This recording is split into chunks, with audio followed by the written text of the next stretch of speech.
Canada is the second largest country in the world by landmass, and despite having only 40 million people, it has a massively outsized global impact. Firstly, Wait, it's actually Canada.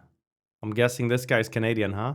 flag is objectively the best humanity has come up with so far, and the only one A that rivals leaf. us is when Japan powers up for 2 episodes and then sends their navy to commit war crimes. Secondly, ask any American to name one Seychelles is one of the coolest flags. economic metric that America does better than Canada, and they'll say, what's a metric? Most importantly, America likes to brag they put man on the moon, but Canada put women in leggings. Welcome to the 21st century. Now, even though Canada is known as the Great White North, if you look at the demographics of Vancouver, I'm in fact a minority. Despite my oppression, I live in harmony with other people, and Canada is a melting pot of cultures. From the west coast to the east coast, you have an enormous diversity of people. To illustrate the point, here we have the newlywed and nearly dead, then we have gays and Asians, then it goes Timu, Texas, Earth is flat, definitely flat, milk in a bag, gays, lobsters, potatoes, leprechauns. All the other territories are climate change insurance. Although it has a lot of similarities, Canadian culture is distinctly different from the US. As an example, Canada doesn't have the NFL, NBA, or MLB. We just have the NHL, which stands for No Houses Left. While we've tried nothing to solve this, we're all out of ideas. Because us cool Canadians on the west coast who have pine trees and somewhat acceptable weather don't relate so much to everyone in the lame eastern provinces who have maple trees and funny accents, the Pacific Northwest has previously thrown around the idea of creating our own independent sovereign territory called Cascadia, which would mostly include British Columbia, Washington, and Oregon. The idea came about when we asked ourselves if an economy could be sustained purely by fishermen, lumberjacks, and pride parades. And while haters say that men shouldn't be in women's sports, no other country is ever beating us at Olympic drag. Sometimes English-speaking Canadians get a little sad because we don't have much in our culture that is distinctly Canadian and not influenced by the United States. But that's exactly the beauty of it. One of the best parts of being Canadian is traveling abroad, and when someone asks you, so where in the United States are you from? You get to experience the joy and relief on their face when you say you're from Canada. The fact of the matter is that Canadian and American culture are deeply intertwined. You might be European and think, you North Americans are all the same. You think life is only about working and making more money so you can consume more. Over here, we know what truly matters in life. €2 wine, 3 girlfriends, 1 passport. Easy to say when you have time off to protest for more time off, but this jab doesn't faze us Canadians. Americans work long hours, complain a lot, and make a lot of money, whereas Canadians work long hours.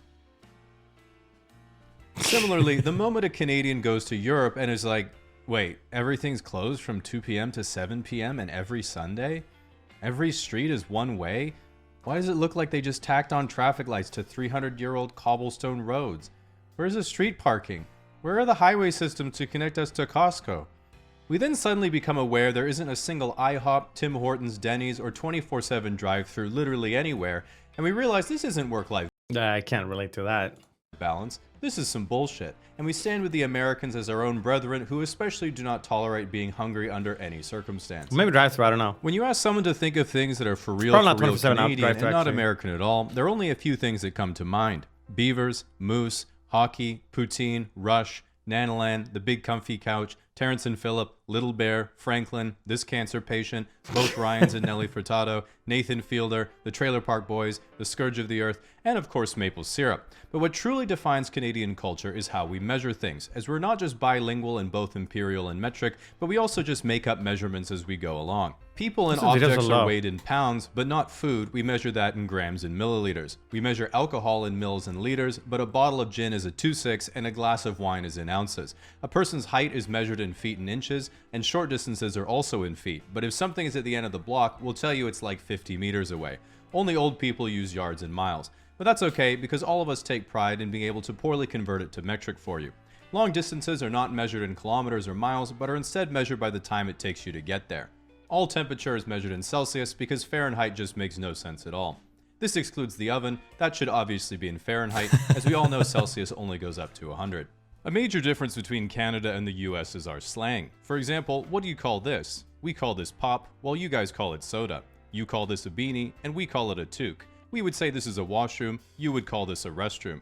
We would call this an ambulance, while you call it filing for bankruptcy. We like to say, that went from 0 to 100 real quick, while you say 32 to 212. While Canadians are known for saying sorry a lot, it's not because we're apologizing at all. We use it for every situation an American would say, excuse me, pardon me, huh, or oops. Trying to move past someone in the way, that's a sorry. Bumped someone accidentally? That's a sorry. What did you say? That's a sorry. Spilled your own drink? That's a sorry. Wait, that was your land? That's a sorry. For some reason, Americans find our words for things cute and endearing, while we're annoyed because that's just how we talk. I thought Americans were just giving us the big brother treatment until one time an American came into the souvenir store I worked at when I was 18 and was like, "Help me out with your Monopoly money, I can't make sense of it." And while people still say that all the time about our fabulous and indestructible bills, he instead dropped a handful of coins onto the table and then was like, "Okay, this one's a nickel, this one's a dime, and this one's a quarter. We have the same sort of thing back home, but what on earth are these things?" Okay, so that one's a loony? A what? Oh my gosh, wow, what's that worth? A dollar? It's got a loon on it. It's like a duck sort of thing. That's why we call it a oh, I haven't seen that before. You Canadians really are something, aren't you? Okay, then what's this one worth? $2? What do you call this one? A double loony? And I was like, I don't want to tell you anymore. Anyway, before you I'm ask, assuming they do. yes, we do throw them at strippers, and yes, they do die sometimes. If you've ever wondered why your girlfriend always has random bruises on her legs and she says she it's a doesn't toonie, of course. know how they got there, now you know.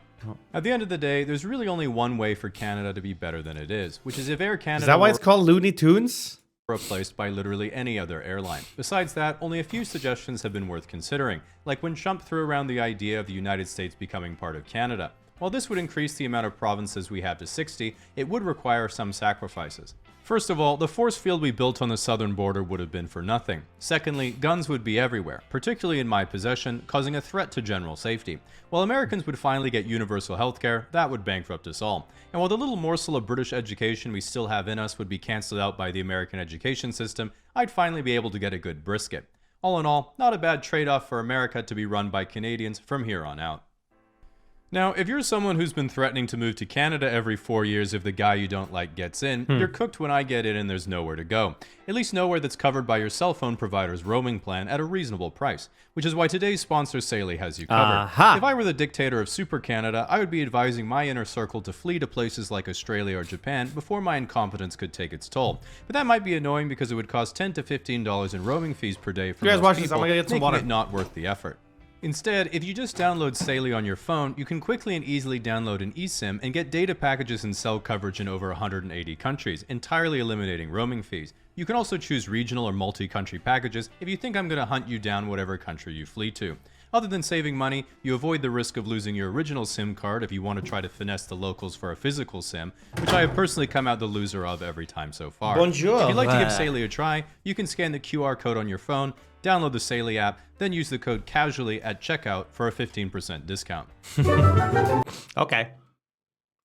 There's a best of internet daily notes. There's the new unusual memes. This thing looks insane.